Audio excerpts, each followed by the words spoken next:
Pessoal, dá uma olhada aqui nos meus resultados trabalhando pela internet. Olha só as comissões que eu tô ganhando todos os dias aqui na minha conta. Olha, de vários valores. É o dia inteiro caindo essas comissões na minha conta.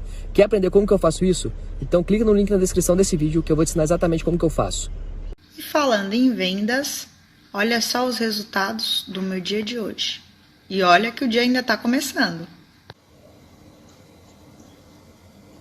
Tá bom assim? Para começar o dia? Que tal resultados como esse? Quase 11 mil reais em menos de 2 meses.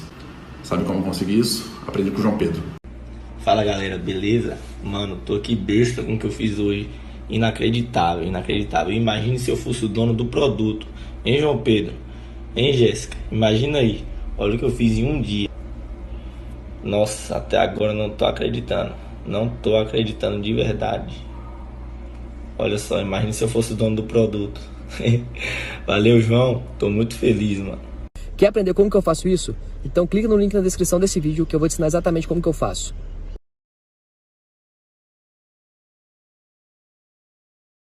Conversar com o Eric Faria. Brasília é palco da primeira decisão do futebol brasileiro em 2020. Fala, Eric, bem-vindo, meu caro. Grande Rizek, um abraço para você, um abraço para todo mundo que está acompanhando Seleção, Cereto, Pet, PVC, com quem eu estou tendo a oportunidade de falar agora via satélite. Um abraço, PVC, seja bem-vindo. Olha só, você falou do estádio Mané Garrincha, ele está bem aqui atrás de mim, em frente ao hotel do Flamengo, e as notícias não são boas com relação ao gramado. A gente tem a informação de que o gramado não está legal. E olha, faz um tempão que não tem um jogo de futebol no estádio Mané Garrincha, desde o ano passado, quando Fluminense e Corinthians jogaram aqui pelo Campeonato Brasileiro. Ou seja, nem esse tempo todo foi suficiente para deixar o gramado do estádio Mané Garrincha em boas condições. No último fim de semana a gente ainda teve um evento de música gospel no estádio Mané Garrincha, que certamente contribuiu para o gramado não estar bom. E se as pessoas acham que o Jorge Jesus foi arrogante, imagino que ele vai falar do gramado, já que é algo que ele pega muito, assim, que ele reclama muito, é a condição do gramado. Então, a gente não foi autorizado a entrar no estádio Mané Garrincha também, para poder ver, né, de perto e poder fazer alguma imagem, mas as informações que a gente tem é de que o gramado não está bom. Faltam aí 2 dias para o jogo, né? Então pode ser que eles consigam melhorar um pouquinho, mas certamente não estará nas melhores condições. O Flamengo vai treinar daqui a pouco, viu, Rizek e amigos, no CT do Brasiliense, e a expectativa é de ser uma atividade com chuva, já que pelo que a gente estava vendo aqui, a previsão é de 100% de chuva para essa tarde aqui em Brasília, assim como choveu ontem também. E uma boa notícia para os torcedores do Flamengo. Ainda não é oficial, mas eu estou quase que antecipando aqui, o Gustavo Henrique vai poder participar dessa partida. A gente lembra que ontem o nosso companheiro Caê Mota trouxe a notícia de que ele teria que cumprir um jogo de suspensão ainda quando atuava pelo Santos, e o Flamengo entrou com um requerimento no Superior Tribunal de Justiça Desportiva, tentando transformar essa punição, né, desse jogo que faltava converter em multa, em multa, assim, pagar a cesta básica, que é o que deve acontecer, e isso está previsto no Código Brasileiro de Justiça Desportiva. Então, provavelmente hoje à tarde, o STJD vai informar ao Flamengo que o Gustavo Henrique terá condições de disputar essa Supercopa, essa super final contra o Atlético Paranaense no próximo domingo. A gente lembra que o Léo Pereira, zagueiro contratado, também nem veio com a delegação, está machucado, então seria um desfalque a mais aí nesse começo de trabalho aí do Jorge Jesus na defesa. O Rodrigo Caio voltando, então é bem provável que o Rodrigo Caio forme a dupla de zaga com o Gustavo Henrique. Hoje um pouquinho mais cedo, viu, amigos, o Everton Ribeiro, capitão do Flamengo, concedeu uma entrevista coletiva. A gente separou 2 trechos dessa entrevista. A primeira foi até uma pergunta que eu fiz para ele sobre as condições físicas do Flamengo para esse jogo. Vamos ouvi-lo. Não, a gente sabe que ninguém está 100% ainda, né? É muito cedo ainda, são 2 semanas de trabalho, mas estamos em uma condição muito boa e, como eu falei, a gente está preparado para aguentar esses 90 minutos ou mais, né, intensamente, para a gente poder trazer essa taça para o Flamengo. Vocês sabem, né, Rizek, amigos, que a imprensa portuguesa cobre o Jorge Jesus de uma maneira muito ostensiva. Assim, tudo que o Jorge Jesus faz no Flamengo é noticiado em Portugal. Eu tive a oportunidade até de passar férias em Portugal e pude ver no noticiário o quanto o Jorge Jesus é notícia lá. E a gente tem uma equipe de televisão aqui de Portugal acompanhando essa super final, essa Supercopa. E quis repercutir com o Everton Ribeiro as críticas que o Jorge Jesus sofreu de parte da imprensa brasileira, tratando o técnico português como um pouco arrogante depois do jogo contra o Fluminense. E claro que esse assunto desperta interesse lá em Portugal, e o repórter português perguntou ao Everton Ribeiro como que os jogadores estavam vendo isso tudo. Vamos ouvir aí então o capitão do Flamengo. Eu acredito, a gente sente e espera, né, que o Mister possa continuar com a gente. Nos ensinou muito, né? Acho que acrescentou muito ao futebol brasileiro também, e a gente torce para que ele possa renovar e fique muito tempo com a gente, para o bem do Flamengo e do futebol também, que tem muito a ganhar sempre com essas ideias que ele tem. E acredito que foi um momento ali que ele foi sincero, né? É um treinador que fala o que pensa. Ele acredita muito que esses jogos no começo eram de preparação, porque a gente está há 15 dias trabalhando, mas ele falou para nós que quer muito ganhar o Carioca, que por isso que ele estava colocando a gente, para ganharmos ritmo e para a gente poder chegar em finais logo no começo, que é assim que ele quer que a gente trate todo o jogo, como uma final, preparados para estar sempre em alta intensidade e melhorando cada vez mais. Então, acredito que o jeito dele de falar é um jeito mais direto, e que nós, né, brasileiros, às vezes não estamos acostumados muito com esse jeito, né, de mais direto de se falar. E conforme for o tempo, a gente vai aprendendo e vai vendo como que cada um se expressa melhor. Olha só, Rizek, eu vou comentar um bastidorzinho aqui rápido, depois eu passo para vocês. O Jorge Jesus contou para amigos em comum de que não entendeu realmente esse ataque de parte da imprensa brasileira. Segundo ele acha, na opinião dele, que ele falou apenas uma verdade, e que todos os dias ele lê e ouve na imprensa brasileira realmente que hoje o Flamengo tem uma diferença muito grande para os rivais cariocas, e que ouve todos os dias que o Flamengo disputa títulos mais importantes do que os outros rivais cariocas, e que, sobretudo, Fluminense, Vasco e Botafogo, na opinião dele, Jorge Jesus, tem que brigar pelo título estadual, porque hoje vive essa realidade que é diferente da do Flamengo. Então ele até agora está sem entender o porquê que ele foi acusado de arrogante, porque, segundo ele disse a verdade e disse o que ele lê basicamente todos os dias na nossa imprensa. É isso, Rizek, estou aqui à disposição. Ô Eric, eu tenho lugar de fala nessa, não tanto quanto Jesus, mas um pouco, porque eu sou cidadão português, eu sou metade português, metade árabe, a minha família, e os portugueses, eles são conhecidos pela sua autossuficiência, sua autoestima. José Mourinho, por exemplo, o português é assim, e os técnicos portugueses têm essa característica.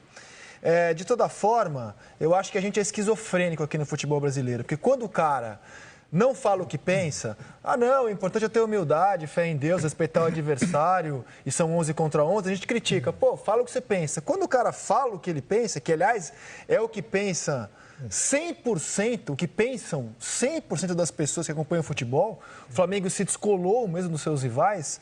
Então, quando o cara fala uma verdade, ele é criticado por isso. Você prefere, Eric Faria, um cara que fale o que pensa ou um cara que é o falso modesto? Não, nós estamos no mesmo patamar técnico do Fluminense, do Botafogo e do Vasco. Como repórter, você prefere o cara que fala o que pensa ou aquele que mede as palavras apenas para agradar a todos, Eric? Olha, Rizek, como repórter eu prefiro até ter o entrevistado que fale o que pense. Sempre vai render melhores entrevistas, melhores debates, né? E a gente é até amigo, assim, mas não se conhece há tanto tempo. Eu vou te contar uma história, Rizek. Quando eu entrei na TV Globo como estagiário, com o meu jeito, assim, eu ganhei um apelido de carro-bomba. Você imagina se eu prefiro alguém que fale a verdade, que seja direto ou não. Só um detalhe dessa história. Eu acho que ele não foi arrogante. Também não acho. Eu não achei que ele foi arrogante no tom que ele falou. Não achei arrogante. Agora, tem uma coisa que é curiosa, assim. Quando o Jorge Jesus chegou aqui no Brasil, e ele falava assim, tenho 13 títulos, estão falando aí 3, não são 3, são 13. Ele tem 6 taças da Liga de Portugal. É um equivalente, entre aspas, não tem um equivalente no calendário português, mas a taça da Liga é tão importante quanto o Campeonato Carioca. Então, tem valor ganhar o Campeonato Carioca para o Flamengo também. Se o Flamengo entrou em campo, ele tem que tentar para ganhar. Você não vai entrar lá, o Flamengo vai perder. Tanto que ele escalou o time titular contra o Fluminense. Acho que está em outro patamar, mas se o Liverpool tivesse dito isso lá em Doha, a torcida do Flamengo teria se ofendido. Teria. Se o Liverpool dissesse assim, não, eu quero ganhar a Champions League, ganhar a Premier League, para o Flamengo é importante ganhar esse Mundial aqui, para mim não é. Teria se ofendido. Mas acho, repito, o tom que ele falou foi um tom de quem está falando a verdade. Está falando aqui conversando. Ele não achei arrogante. E você, meu caro Petkovic, que como jogador também falava o que pensava? O Eric está chamando. Fala, Eric. Não, assim, só dar um pitaquinho. Assim, eu acho que já houve outras entrevistas do Jorge Jesus em que a postura dele foi até mais, assim, arrogante, entre aspas, né? Que é o termo que a gente está usando, do que essa resposta. Assim, eu acompanhei algumas. Aquela quando o Flamengo venceu o Grêmio antes da final da Libertadores, em que ele falou de uns técnicos mais experientes brasileiros. Ali ele teve uma postura de ataque, até de mais arrogância mesmo do que essa. Não sei se vocês lembram. E tem também, na minha opinião, o Renato, quando fala as mesmas coisas que o Jesus fala, a gente acha engraçado. Tem aí também um estranhamento com o estrangeiro chegar aqui e falar as coisas que o Jesus fala, na minha opinião. Porque com o Renato nunca teve polêmica. Quando o Renato batia no peito e dizia eu sou o melhor, meu time é o melhor.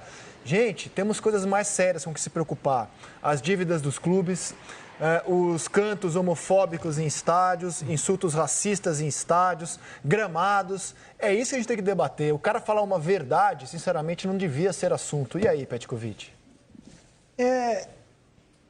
Tem forma e forma de dizer. A pergunta, como foi feita ele e resposta, poderia ser evitada. Então, também concordo com vocês que não é arrogante, mas era deselegante. Acho que não teria necessidade nenhuma de dizer isso, depois de ter feito uma vitória de 3-2 em cima do maior rival do campeonato estadual no momento. Que o Fluminense está chegando e era até esse momento, digamos que tinha o melhor jogador no dia de hoje, na quarta-feira passada, que era Nenê. E aí tinha que respeitar, né? Quarta-feira à tarde. Quarta-feira à tarde, mas é aquele dia. Eu achei um pouco deselegante. Veja aí, olha aí, se eu sempre sou cara que fala com duplo sentido, lacônico, eu faço minhas, digamos, respostas um pouco diferentes, dá para entender, às vezes... Uma marra, o senhor é uma marra, uma marra. Quando jogava bola, eu vou dizer um negócio pra você. Você mostrou aqui numa entrevista coletiva, quando ele se apresentou. Ele podia. Claro que podia. Mas que pode, insuportável. Insuportável. Jogava dando entrevista. Eu ia usar isso, Pet. Ô, Eric, eu ia falar insuportável, mas eu fiquei aqui aí escolhendo as palavras, o senhor foi na a forma de dizer, não foi tão deselegante como o Eric. Não, mas o que eu estou dizendo? No momento quando você está em alta, não é o momento você falar isso, na minha opinião. Eu, quando estava em alta, eu nunca falava isso. Mas, assim, o português tem essa característica. Eu estava mais arrogante, mais marento, mais deselegante quando estava em baixa, porque você esquece das coisas. Quando estava em alta, não preciso. Todo mundo está elogiado por todo mundo. Não precisava eu dizer sobre mim, ainda me enaltecer. Porque eu prezava mais humildade nesse momento. Quando pisava deselegantemente ou sem fundamento, aí eu era mais rebelde, porque se esquecem das coisas. Mas é forma de ser. E volto à questão do povo português. Mesmo embaixo, José Mourinho, olha as entrevistas do Mourinho. Eu tenho mais título que todos os meus rivais, clubes da Premier League. Quando o português faz sucesso... Ele se denominou Special One, né, Special One. O Cristiano Ronaldo, o Eusébio... o português, quando faz sucesso, ele é assim. Ele gosta dessa farra. Eu acho que tem uma coisa de falar. Eu já escrevi sobre isso. O garçom português, o Eric estava em Portugal agora há pouco. O garçom português, minha mulher chegou no garçom e perguntou sobre a sobremesa. O abacaxi está docinho? O garçom respondeu, não sei, não comi. O português é um povo muito literal, né? É um povo muito literal. Baseado nisso... Não mede muitas palavras, é um povo muito literal. Domingos Fashion, sei não. Nem abre. Como é que vai fechar se não abrir? Como vai fechar se não abrir? O português é assim, sarcástico. Mas fora dessa... Tá chovendo, vamos liberar o Eric? Não, deixa ele falar de mim que malas palavras. Boa, muito bem. Deixa ele na chuva. Valeu, Eric, nosso carro bomba. Valeu, meu velho, até a próxima. O que você ia contar do Não, eu lembro Pet? uma vez que o... Valeu, Eric. Beijo.